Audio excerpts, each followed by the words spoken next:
നമസ്കാരം. Middle east ന്യൂസിലേക്ക് എല്ലാ പ്രിയപ്പെട്ട പ്രേക്ഷകർക്കും സ്വാഗതം. ആദ്യം നോക്കാം തലക്കെട്ടുകൾ.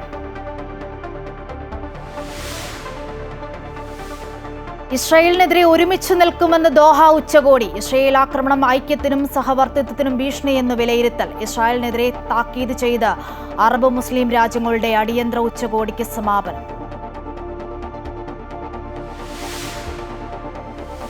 യൂത്ത് കോൺഗ്രസ് മണ്ഡലം പ്രസിഡന്റിന്റെ പരാതി കൊടുത്താൽ നടപടിയെടുക്കുന്നത് ആണോ? ലോക്കൽ സെക്രട്ടറിയുടെ കരണത്തടിച്ചിട്ട് നടപടിയെടുക്കാത്ത ആ മുഖ്യമന്ത്രിയുടെ കയ്യിൽ പരാതി ഉണ്ടല്ലോ. നിങ്ങളുടെ സ്പെഷ്യൽ ബ്രാഞ്ച് എന്താണ്? നിങ്ങളുടെ ഇന്റലിജൻസ് സംവിധാനം നിങ്ങളെ ഇതൊന്നും അറിയിക്കുന്നില്ലെങ്കിൽ ആ ഇന്റലിജൻസ് സംവിധാനം പിരിച്ചുവിടും. പോലീസ് അതിക്രമത്തിൽ നിയമസഭയിൽ ഭരണ പ്രതിപക്ഷ വാക്പോര്. മുഖ്യമന്ത്രി ആഭ്യന്തര വകുപ്പ് ഒഴിയണമെന്നും ഇത് സ്റ്റാലിന്റെ റഷ്യയല്ലെന്നും വി ഡി സതീശൻ. തനിക്ക് മർദ്ദനമേറ്റത് നെഹ്റുവിന്റെ ഇന്ത്യയിലെന്ന് മുഖ്യമന്ത്രി. കഴിഞ്ഞ 9 വർഷത്തിനിടെ 144 പോലീസുകാരെ പിരിച്ചുവിട്ടെന്ന് കണക്കുകൾ നിരത്തി മറുപടി. സഭാ കവാടത്തിൽ പ്രതിപക്ഷ MLA-മാരുടെ സത്യഗ്രഹം. PG കസ്റ്റഡി മർദ്ദനത്തിൽ SHOയ്ക്ക് സസ്പെൻഷൻ.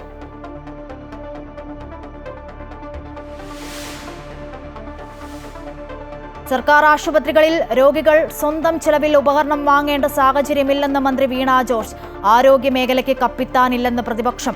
തിരുവനന്തപുരം മെഡിക്കൽ കോളേജിൽ വീണ്ടും ശസ്ത്രക്രിയാ ഉപകരണക്ഷാമം. ഹൃദയ ശസ്ത്രക്രിയയ്ക്കുള്ള ഉപകരണങ്ങളില്ലെന്ന് കാട്ടി വകുപ്പ് മേധാവി സൂപ്രണ്ടിന് കത്ത് നൽകി. സംസ്ഥാനത്ത് ഒരാൾക്ക് കൂടി അമീബിക് മസ്തിഷ്ക ജ്വരം.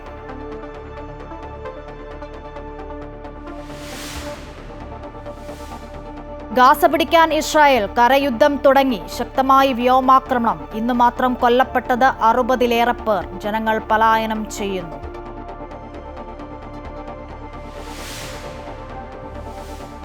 വലിയക്കരയിലെ ടോൾ പിരിവിന് അനുമതി നൽകാതെ ഹൈക്കോടതി. ഗതാഗത സമിതി നൽകിയ റിപ്പോർട്ട് അപൂർണമെന്നും ജനങ്ങളെ പരീക്ഷിക്കരുതെന്നും കോടതി.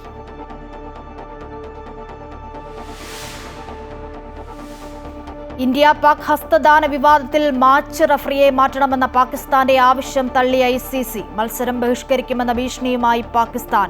ഫൈനൽ വിജയിച്ചാൽ ഏഷ്യൻ ക്രിക്കറ്റ് കൗൺസിൽ പ്രസിഡന്റും പാക് ക്രിക്കറ്റ് ബോർഡ് അധ്യക്ഷനുമായ മൊഹസിൻ നഖ്വിയിൽ നിന്നും കിരീടം ഏറ്റുവാങ്ങില്ലെന്ന് ഇന്ത്യ.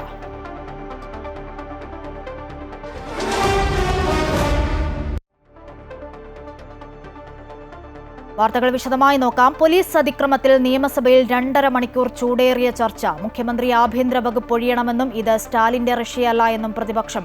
UDF കാലത്തെ പോലീസ് മർദ്ദനങ്ങൾ ചൂണ്ടിക്കാട്ടി സർക്കാരിന്റെ പ്രതിരോധം.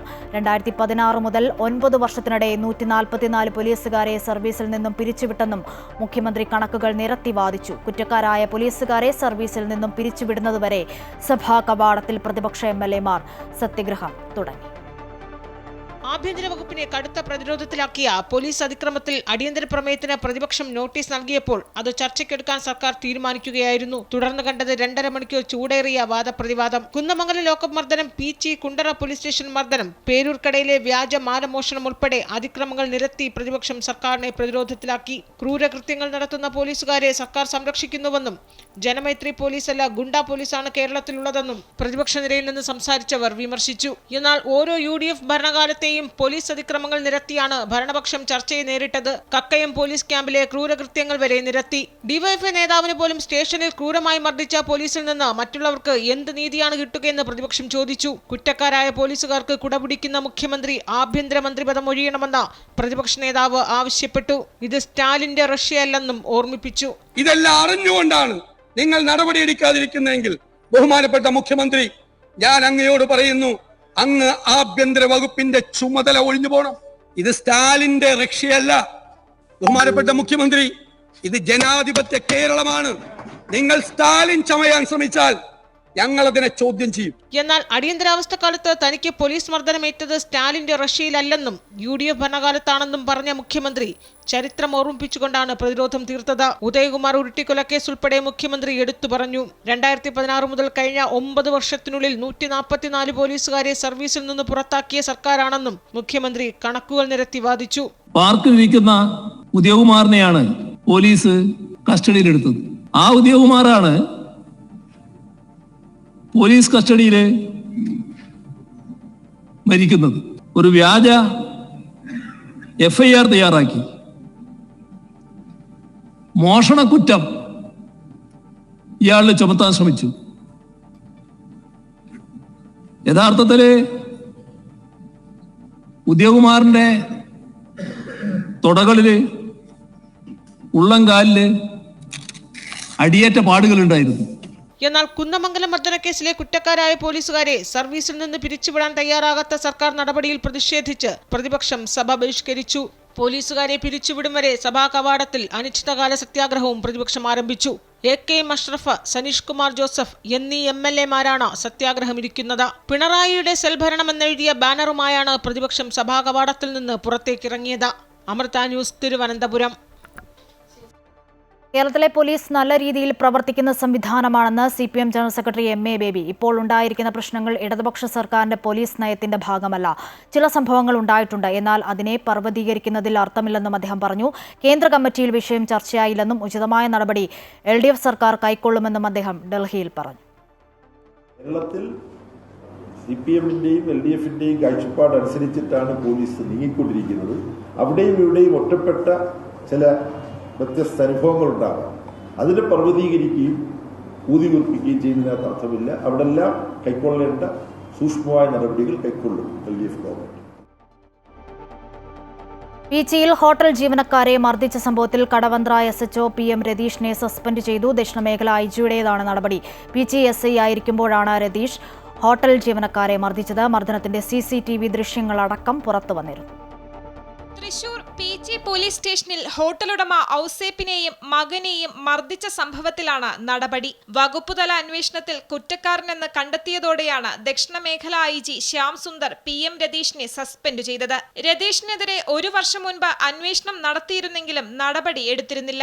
ഇതിന് പിന്നാലെയാണ് മർദ്ദനത്തിന്റെ ദൃശ്യങ്ങൾ പുറത്തുവന്നതും ഇവർക്കെതിരെ നടപടി ആവശ്യം ശക്തമായതും. ഇതോടെയാണ് വകുപ്പുതല അന്വേഷണ റിപ്പോർട്ട് പരിശോധിച്ച് നടപടിയെടുക്കുന്നത്.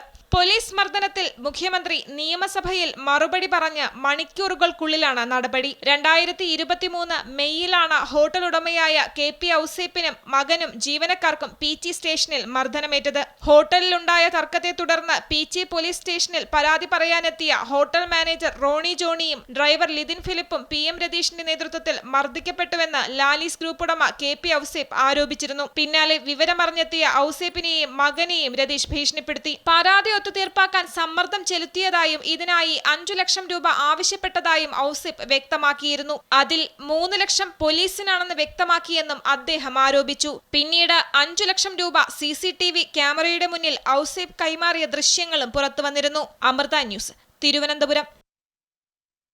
ആലപ്പുഴ DYSP MR മധു ബാബുവിന് സംസ്ഥാന പോലീസ് മേധാവിയുടെ പ്രശംസാപത്രം. കുറുവാ സംഘത്തെ പിടികൂടി കേരളത്തിലെത്തിക്കാൻ പ്രവർത്തിച്ചതിനാണ് പ്രശംസ. സംഘത്തിലെ 18 പോലീസ് ഉദ്യോഗസ്ഥർക്കാണ് അംഗീകാരം ലഭിച്ചത്.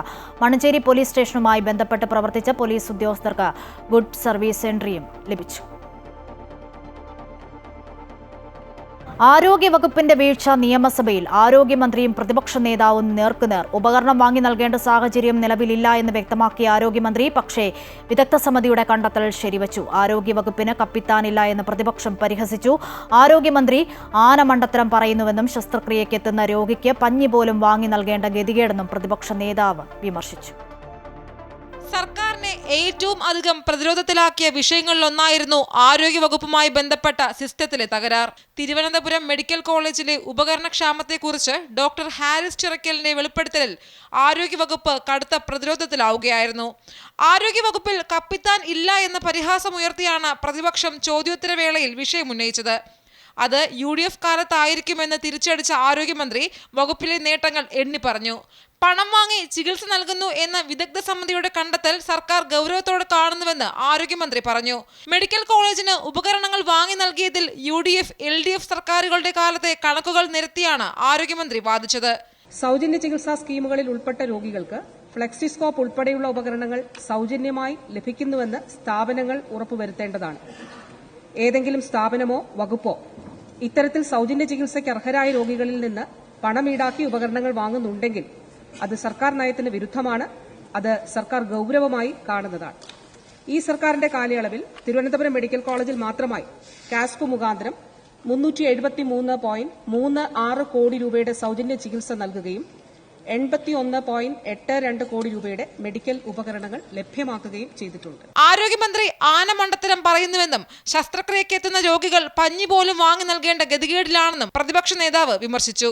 ആലപ്പുഴ മെഡിക്കൽ കോളേജിൽ സർജറിക്ക് പോയപ്പോൾ മേടിക്കേണ്ട പഞ്ഞി വരെ വാങ്ങിച്ചുകൊണ്ടാണ് സർജറിക്ക് പോകേണ്ട സ്ഥിതി ഉണ്ടായത്. സർ, ആ ചോദ്യത്തിന് ബഹുമാനപ്പെട്ട മന്ത്രി മറുപടി പറയുമ്പോൾ 10 കൊല്ലം മുമ്പ് UDF സർക്കാർ ഭരിച്ചിരുന്ന കാലത്തെ കണക്കാണ്. ഒരു 25 കൊല്ലോ അല്ലെങ്കിൽ EMS സർക്കാർ ഭരിച്ചിരുന്ന കാലത്ത് പറ, അന്ന് എക്സ്റേ യൂണിറ്റ് പോലും ഉണ്ടായിരുന്നില്ല. ഇങ്ങനെയാണോ താരതമ്യം ചെയ്യുന്നത്? 10 കൊല്ലം മുമ്പുള്ള കണക്കാണോ സാർ ഇവിടുത്തെ ചോദ്യം? സാധനങ്ങൾ സ്വന്തം ചെലവിൽ നൂലും സൂചിയും സർജിക്കൽ എക്യുപ്മെന്റ്സും വാങ്ങിച്ചു കൊടുക്കേണ്ട ഗതികേടിനെ കുറിച്ചാണ് ചോദ്യം. വാക്പോരിനിടെ രാഹുൽ മാങ്കൂട്ടത്തിന് നേരെയും ഒളിയമ്പുണ്ടായി. ഗർഭസ്ഥ ശിശുക്കളെ കൊല്ലാനല്ല, ചേർത്ത് നിർത്താനാണ് സർക്കാർ ശ്രമിക്കുന്നത് എന്ന ആരോഗ്യമന്ത്രിയുടെ പരാമർശം കൈയടിച്ചാണ് ഭരണപക്ഷം പ്രോത്സാഹിപ്പിച്ചത്. അമൃത ന്യൂസ്, തിരുവനന്തപുരം. സംസ്ഥാനത്ത് ഒരാൾക്ക് കൂടി അമീബിക് മസ്തിഷ്ക ജ്വരം സ്ഥിരീകരിച്ചു. പാലക്കാട് സ്വദേശിയായ യുവാവിനാണ് രോഗം സ്ഥിരീകരിച്ചത്. യുവാവ് കോഴിക്കോട് മെഡിക്കൽ കോളേജ് ആശുപത്രിയിൽ ചികിത്സയിലാണ്. പ്രദേശത്തെ കുളത്തിൽ കുളിച്ചതിനു ശേഷമാണ് ഇയാൾക്ക് രോഗലക്ഷണങ്ങൾ കണ്ടു തുടങ്ങിയത്. പാലക്കാട്ട് സ്വകാര്യ ആശുപത്രിയിൽ ചികിത്സയിലായിരുന്നു. കഴിഞ്ഞ ദിവസമാണ് കോഴിക്കോട് മെഡിക്കൽ കോളേജിലേക്ക് കൊണ്ടുവന്നത്.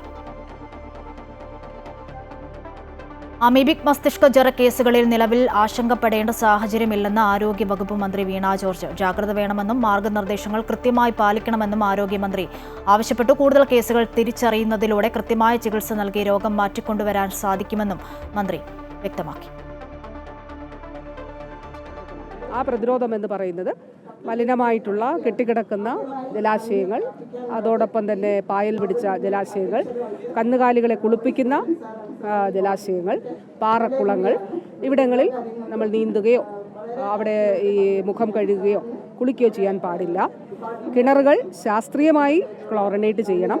സ്വിമ്മിംഗ് പൂളുകളും അതുപോലെ വാട്ടർ തീം പാർക്കുകളിലെ പൂളുകളും കൃത്യമായി തന്നെ ക്ലോറിനേറ്റ് ചെയ്യുകയും, അതും ശാസ്ത്രീയമായി ക്ലോറിനേറ്റ് ചെയ്യുകയും അവയുടെ റെക്കോർഡ് കീപ്പ് ചെയ്യുകയും ചെയ്യണം. കൃത്യമായി രജിസ്റ്ററിൽ ഉണ്ടാകണം. തിരുവനന്തപുരം മെഡിക്കൽ കോളേജിൽ വീണ്ടും ശസ്ത്രക്രിയാ ഉപകരണക്ഷാമം. ഹൃദയ ശസ്ത്രക്രിയയ്ക്കുള്ള ഉപകരണങ്ങൾ ഇല്ലെന്ന് കാട്ടി വകുപ്പ് മേധാവി മെഡിക്കൽ കോളേജ് സൂപ്രണ്ടിന് കത്ത് നൽകി. ഉപകരണങ്ങളുടെ ക്ഷാമം ശസ്ത്രക്രിയ മുടങ്ങാൻ കാരണമായേക്കുമെന്നും കത്തിൽ പറയുന്നു. ഉപകരണങ്ങൾ വാങ്ങിയതിന്റെ കുടിശ്ശിക കമ്പനികൾക്ക് നൽകാത്തതാണ് നിലവിലെ പ്രതിസന്ധിക്ക് കാരണം. തിരുവനന്തപുരം മെഡിക്കൽ കോളേജിൽ യൂറോളജി വിഭാഗത്തിലെ ഉപകരണക്ഷാമം ചൂണ്ടിക്കാട്ടി വകുപ്പ് മേധാവി ഹാരിസ് ചിറക്കൽ രംഗത്ത് വന്നതിന് പിന്നാലെയാണ് ഹൃദയ ശസ്ത്രക്രിയയെയും ഉപകരണക്ഷാമം ബാധിക്കുമെന്ന് വ്യക്തമാക്കി കാർഡിയോളജി വിഭാഗം മേധാവി മെഡിക്കൽ കോളേജ് സൂപ്രണ്ടിന് കത്തു നൽകിയിരിക്കുന്നത്.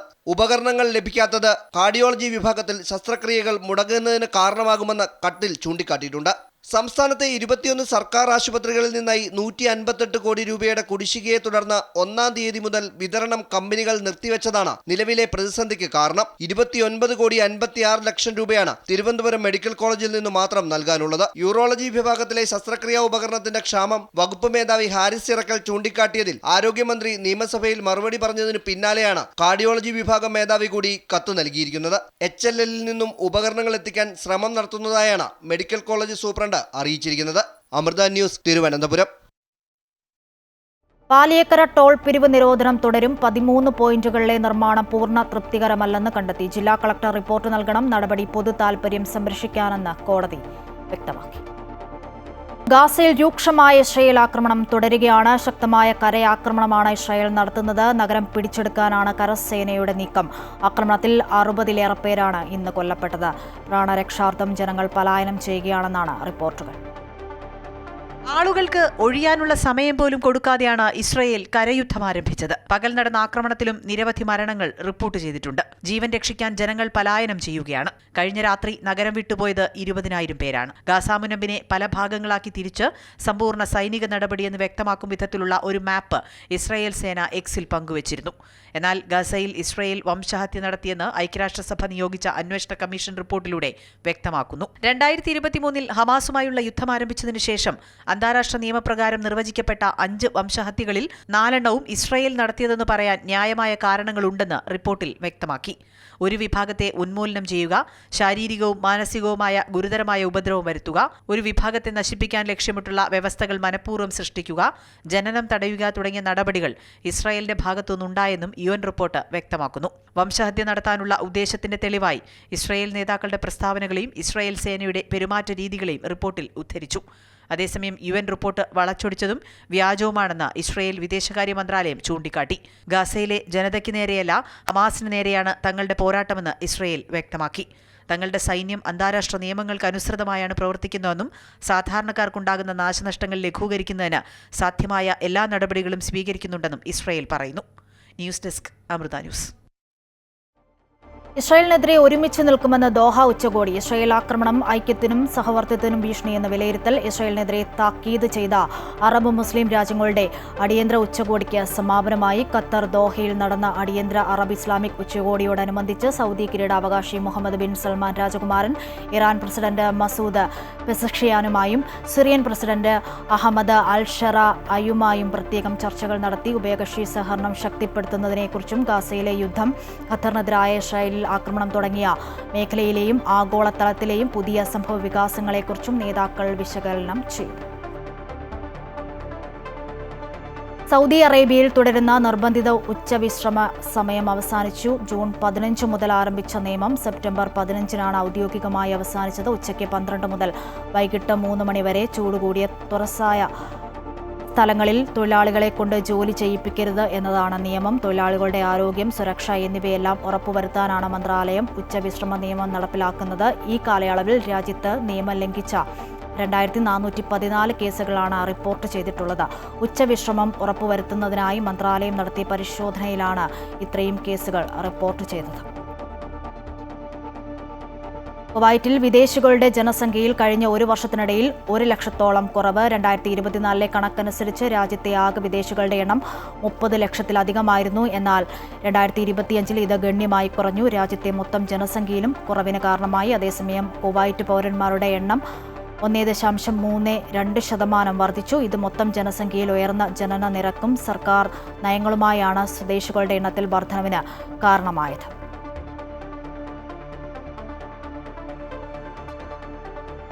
മീഡിയയിൽ പ്രചരിക്കുന്ന ഗതാഗത നിയമലംഘനങ്ങളും ട്രാഫിക് വകുപ്പ് നിരീക്ഷിക്കുന്നതായ റിപ്പോർട്ടുകൾ. ജനറൽ ട്രാഫിക് വകുപ്പിന്റെ പ്രത്യേക സംഘമാണ് സമൂഹമാധ്യമങ്ങളിലൂടെ പ്രചരിക്കുന്ന നിയമലംഘനങ്ങൾ കണ്ടെത്തുന്നത്. ഇത്തരം വാഹനങ്ങളുടെ ഉടമകളെ വിളിപ്പിച്ചു വരുത്തുകയും വാഹനങ്ങൾ പിടിച്ചെടുക്കുകയും പിഴ ചുമത്തുകയും ചെയ്യും. ഉടമ സ്വമേധയാ ഹാജരാകാത്ത പക്ഷം വിഷയങ്ങൾ ട്രാഫിക് അന്വേഷണ വിഭാഗത്തിന് കൈമാറി നിയമ നടപടി സ്വീകരിക്കുന്നതായും അധികൃതർ വ്യക്തമാക്കി. കഴിഞ്ഞയാഴ്ച 8 വാഹനങ്ങൾ നിയമലംഘനം നടത്തിയതായി കണ്ടെത്തിയിട്ടുണ്ട്. വാഹനയാത്രക്കാരുടെയും പൊതുജനങ്ങളുടെയും സുരക്ഷ ഉറപ്പാക്കുന്നതിനാണ് ഇത്തരത്തിലുള്ള കടുത്ത നടപടി സ്വീകരിച്ചതെന്ന് ട്രാഫിക് വകുപ്പ് വ്യക്തമാക്കി.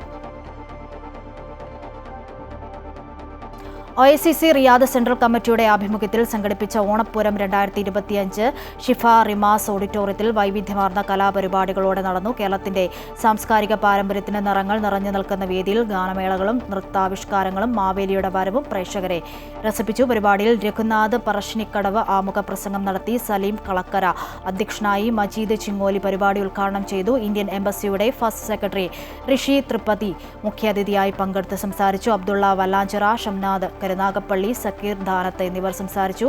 ബാസ്റ്റിൻ ജോർജ് അവതാരകനായിരുന്നു. ഗൂഗിൾ പേ സേവനം സൗദിയിൽ ആരംഭിച്ചപ്പോൾ തന്നെ സൗദിയിലെ ലുലു ഉപഭോക്താക്കൾക്കായി ഗൂഗിൾ പേ സൗകര്യത്തിന് തുടക്കം കുറിച്ചു. ഇതോടെ ലുലു ഹൈപ്പർ മാർക്കറ്റുകളിലെ ഷോപ്പിംഗ് സ്മാർട്ടായും വേഗത്തിലും ലളിതമായും പൂർത്തിയാക്കി ഉപഭോക്താക്കൾക്ക് മടങ്ങാം. ഗൂഗിൾ പേ സംവിധാനം ഒരുക്കുന്ന രാജ്യത്തെ ആദ്യ റീറ്റെയിലാണ് ലുലു. ദേശീയ പേയ്മെന്റ് സംവിധാനമായ മദയിലൂടെയാണ് ഗൂഗിൾ പേ, ഗൂഗിൾ വാലറ്റ് സേവനം ലുലു സ്റ്റോറുകളിൽ സാധ്യമാക്കിയിട്ടുള്ളത്. ഹ്രസ്വ സന്ദർശനാർത്ഥം സൗദിയിലെ റിയാദിലെത്തിയ MSM കോളേജ് പൂർവ്വ വിദ്യാർത്ഥിനിയും സിനിമാ സീരിയൽ നടിയുമായ രശ്മി അനിലിന് Kayamkulam MSM college alumni Riyadh chapter സ്വീകരണം നൽകി. വലാസ് ചെറീസ് റെസ്റ്റോറന്റ് ഓഡിറ്റോറിയത്തിൽ ഷംനാഥ് കരുനാഗപ്പള്ളിയുടെ അധ്യക്ഷതയിൽ കൂടിയ പരിപാടി ഷിഹാബ് കൊട്ടുകാട് ഉദ്ഘാടനം ചെയ്തു. ഫോർക്ക ചെയർമാൻ റഹ്മാൻ മുനമ്പത്ത്, ജയൻ കൊടുങ്ങല്ലൂർ, ഡോക്ടർ ജയചന്ദ്രൻ, സെയ്ഫ് കൂട്ടുങ്ങൽ തുടങ്ങിയവർ സംസാരിച്ചു. അലൂമിനിയുടെ സ്നേഹോപകാരം കമ്മിറ്റി അംഗങ്ങൾ ചേർന്ന് രശ്മിക്ക് സമ്മാനിച്ചു. കേരള എക്സ്പാർട്ട് ഫുട്ബോൾ അസോസിയേഷൻ കുവൈറ്റിന്റെ പുതിയ സീസൺ 2025-26 വെള്ളിയാഴ്ച വൈകിട്ട് 3 മണി തൊട്ട് ഫഹാഹിലിൽ സഭ public authority of youth and sports സ്റ്റേഡിയത്തിൽ ആരംഭിക്കും. കുവൈറ്റിലെ മലയാളി പന്തുകളിക്കാർക്ക് വേണ്ടി സംഘടിപ്പിക്കുന്ന ഫുട്ബോൾ മേളയിൽ കെഫാക്കിൽ രജിസ്റ്റർ ചെയ്തിട്ടുള്ള 600-ൽ പരം മലയാളി താരങ്ങൾ കൂടാതെ ഓരോ ക്ലബിൽ നിന്നും 2 മലയാളി എതിര കളിക്കാരും ബൂട്ടണിയും. 2025 വെള്ളിയാഴ്ച തൊട്ട് 2026 ജൂൺ ആദ്യവാരം വരെ നീണ്ടു നിൽക്കുന്ന ഫുട്ബോൾ മത്സരത്തിൽ കേരളത്തിലെ പ്രമുഖ ക്ലബ്ബുകളിൽ കളിച്ചിട്ടുള്ള കളിക്കാരും മുൻ സ്റ്റേറ്റ് മുൻ ദേശീയ കളിക്കാരും പങ്കെടുക്കും. കേരളത്തിലെയും പ്രവാസി ഫുട്ബോളിലെയും പ്രശസ്ത താരങ്ങളായിരുന്ന വെറ്ററൻസ് കളിക്കാർ അണിനിരക്കുന്ന മാസ്റ്റേഴ്സ് ലീഗും യുവാക്കൾ മാറ്റുരയ്ക്കുന്ന സോക്കർ ലീഗുമായാണ് മത്സരങ്ങൾ നടക്കുക. എല്ലാ വെള്ളിയാഴ്ചകളിലും 3 മണി മുതൽ 10 മണി വരെ ഇരു കാറ്റഗറികളുമായി മത്സരങ്ങൾ നടക്കും. മുൻ കുവൈറ്റ് ഇന്റർനാഷണൽ ഫുട്ബോളർമാരായ ഫഹദ് ഹമുദ് ഹാദി, അൽ റഷീദിയും സലേഖ് ഷെയ്ഖും ഉദ്ഘാടനം നിർവഹിക്കും. വിശദവിവരങ്ങൾക്കായി 99055567, 99641069, 99440497 എന്നീ നമ്പറുകളിൽ ബന്ധപ്പെടാൻ ഭാരവാഹികൾ അറിയിച്ചിട്ടുണ്ട്. മറ്റു വാർത്തകൾ നോക്കാം. കുന്നംകുളം കസ്റ്റഡി മർദ്ദനത്തെ ന്യായീകരിച്ച് CPM തൃശൂർ ജില്ലാ സെക്രട്ടറി. മദ്യപ സംഘത്തിൽ ഉൾപ്പെട്ട ആളാണ് സുജിത്തെന്നും പോലീസുകാർ ബിരിയാണി വാങ്ങിക്കൊടുക്കുമോ എന്നും KV അബ്ദുൽ ഖാദർ. ജില്ലാ സെക്രട്ടറിയുടെ വാദങ്ങളെ തള്ളി സുജിത്ത് VS രംഗത്തെത്തി. ഇങ്ങനെ അറസ്റ്റ് ചെയ്ത് കൊണ്ടുപോകുന്നത്, അവർ കൊണ്ടുപോയിട്ട് തടവി ബിരിയാണി മേടിച്ചു കൊടുക്കും എന്ന് വിചാരിക്കുന്നത് ശരിയാണോ എനിക്കറിയില്ല. കുന്നംകുളം പോലീസ് സ്റ്റേഷനിലെ കസ്റ്റഡി മർദ്ദനം സർക്കാരിന് മാത്രമല്ല പാർട്ടിയെ തന്നെ പ്രതിരോധത്തിലാക്കിയതോടെയാണ് ജില്ലാ സെക്രട്ടറി KV അബ്ദുൽ ഖാദറിന്റെ വഴിവിട്ട ന്യായീകരണമെന്നും തനിക്കെതിരായ കേസുകൾ പൊതുപ്രവർത്തനത്തിന്റെ ഭാഗമെന്നും താൻ മദ്യപിക്കുന്ന ആളല്ലെന്നും സുജിത്ത് VS പ്രതികരിച്ചു. ഞാനൊരു പൊതുപ്രവർത്തകനാണ്. രാഷ്ട്രീയപരമായിട്ടുള്ള കേസുകൾ നിരവധി ഉണ്ട്. ഇപ്പോൾ ജാമ്യം എടുത്തതും എടുക്കാത്തതുമായിട്ടുള്ള നിരവധി കേസുകൾ നിലവിലുണ്ട്. ക്ഷേത്രത്തിൽ പൂജാരിയാണ്. നമ്മൾ മദ്യപിക്കാറില്ല. കുട്ടികളെ സംബന്ധിച്ചിട്ട് മറ്റേ വാക്ക് തിരക്കുണ്ടായതിനുള്ള കാരണമാണ് ഞാൻ ഇടപെട്ട് സംസാരിക്കേണ്ടതായിട്ടുള്ളത്. KV അബ്ദുൽ ഖാദറിനെ പരിഹസിച്ച് DCC പ്രസിഡന്റ് ജോസഫ് ടാജറ്റും രംഗത്തെത്തി. താരതമ്യേന മാർക്സിസ്റ്റ് പാർട്ടിയിലെ സൗമ്യനായ നേതാവ് എന്നറിയപ്പെടുന്ന ശ്രീ KV അബ്ദുൽ ഖാദർ, അദ്ദേഹം മുഖ്യമന്ത്രി പിണറായി വിജയനെ പഠിക്കാൻ തുടങ്ങിയിരിക്കുന്നു എന്നാണ് എനിക്കിതിനെക്കുറിച്ച് പറയാനുള്ളത്. മർദ്ദനത്തിന് നേതൃത്വം കൊടുത്ത പോലീസുകാരെ പിരിച്ചുവിടണമെന്നാവശ്യപ്പെട്ട മഹിളാ കോൺഗ്രസ് കുന്നംകുളം പോലീസ് സ്റ്റേഷനിലേക്ക് മാർച്ച് നടത്തി.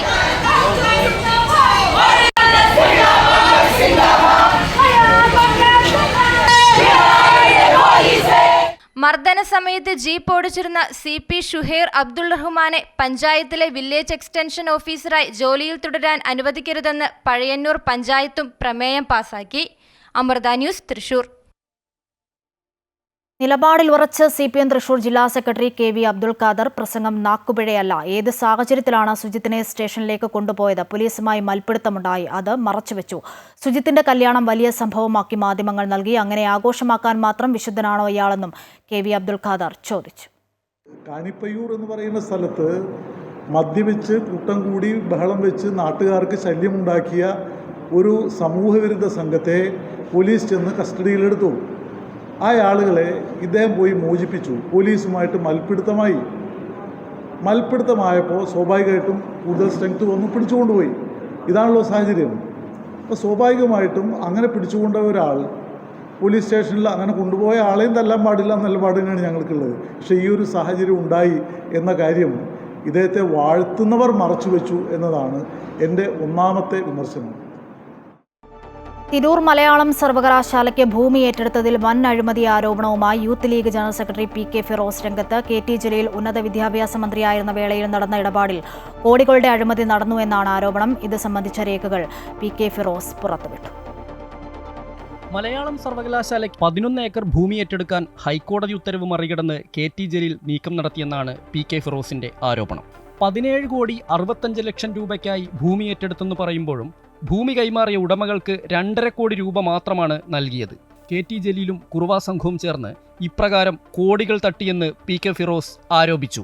ഉന്നത വിദ്യാഭ്യാസ മന്ത്രിയാണ് ഇതിന് മുഴുവൻ മുൻകൈയെടുത്തത്. ഈ പണം അനുവദിക്കാൻ, ഈ വഴിവിട്ട നീക്കം നടത്താൻ മുഴുവൻ മെനക്കെട്ടത്. രേഖകൾ അദ്ദേഹത്തിന് ഇങ്ങനെ ഒപ്പുവെക്കാൻ പോലും മടിയില്ലെങ്കിൽ ഈ കൊള്ളക്ക് കൂട്ടുനിൽക്കാൻ ഒരു മടിയുമില്ല എന്നല്ല അദ്ദേഹം തെളിയിക്കുന്നത്. കൊള്ള നടത്തുക മാത്രമല്ല, അത് ഫയലിൽ എഴുതി അതിൻ്റെ പേരിൽ എന്ത് ഭവിഷ്യത്ത് വന്നാലും നേരിടാൻ പോലും തയ്യാറാണ്, പണം കിട്ടിയാൽ മതി എന്നൊരു പ്രഖ്യാപനം കൂടിയാണ് ഉന്നത വിദ്യാഭ്യാസ മന്ത്രിയായ ശ്രീ KT ജലീൽ കാണിച്ചുകൊണ്ടിരിക്കുന്നത്. 17,65 ലക്ഷം രൂപ അനുവദിക്കാൻ അന്നത്തെ ഉന്നത വിദ്യാഭ്യാസ മന്ത്രി KT ജലീൽ ഇടപെട്ടതിന്റെ രേഖകൾ PK ഫിറോസ് പുറത്തുവിട്ടു. കായിക വകുപ്പ് മന്ത്രി V അബ്ദുറഹ്മാന്റെ ബന്ധുവും ഉൾപ്പെടുന്ന അഴിമതിയിൽ അന്വേഷണം വേണമെന്ന് PK ഫിറോസ് ആവശ്യപ്പെട്ടു. ആദവനാട് വില്ലേജിൽ ഭൂമി ഏറ്റെടുക്കാനുള്ള UDF സർക്കാരിന്റെ നീക്കം അട്ടിമറിച്ചത് ജലീലും സംഘവുമാണ്. LDF സർക്കാരിന്റെ കാലത്ത് നടന്ന സാമ്പത്തിക തട്ടിപ്പിൽ ദേശീയ ഏജൻസിയെ കൊണ്ട് അന്വേഷിപ്പിക്കണമെന്നും PK ഫിറോസ് ആവശ്യപ്പെട്ടു. അമൃത ന്യൂസ്, കോഴിക്കോട്. ഇന്ത്യ പാക് മത്സരത്തിനിടയിലുണ്ടായ ഹസ്തദാന വിവാദത്തിൽ പാകിസ്ഥാന് തിരിച്ചടി. മാച്ച് റഫറി ആൻഡി പൈക്രോഫ്റ്റിനെ മാറ്റണമെന്ന പാകിസ്ഥാന്റെ ആവശ്യം ICC തള്ളി. ഈ സാഹചര്യത്തിൽ ഏഷ്യാ കപ്പ് ബഹിഷ്കരിക്കുമെന്ന ഭീഷണിയുമായി പാകിസ്ഥാൻ രംഗത്ത് വന്നു. എന്നാൽ ഫൈനലിൽ എത്തുകയും കിരീടം നേടുകയും ചെയ്താൽ ഏഷ്യൻ ക്രിക്കറ്റ് കൗൺസിൽ പ്രസിഡന്റും പാക് ക്രിക്കറ്റ് ബോർഡ് അധ്യക്ഷനുമായ മൊഹസിൻ നഖ്വിയിൽ നിന്നും ഇന്ത്യ കിരീടം ഏറ്റുവാങ്ങില്ല എന്നാണ് റിപ്പോർട്ടുകൾ പുറത്തുവരുന്നത്.